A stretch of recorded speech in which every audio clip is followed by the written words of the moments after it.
ชื่อนางสาวนิยดาพัฒน์ศรีชื่อเล่นชื่อฝนชั้นมัธยมศึกษาปีที่ 6 ค่ะ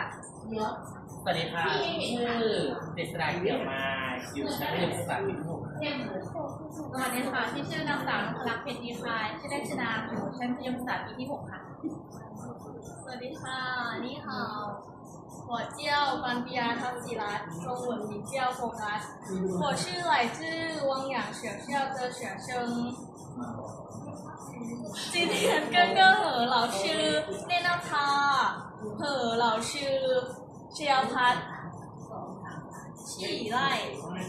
谢谢大家ขอบคุณค่ะสวัสดีค่ะ Good afternoon everybody I'm 18 years old today I'm here to give guidance to grade 6 students I would like to invite everyone to watch the video clip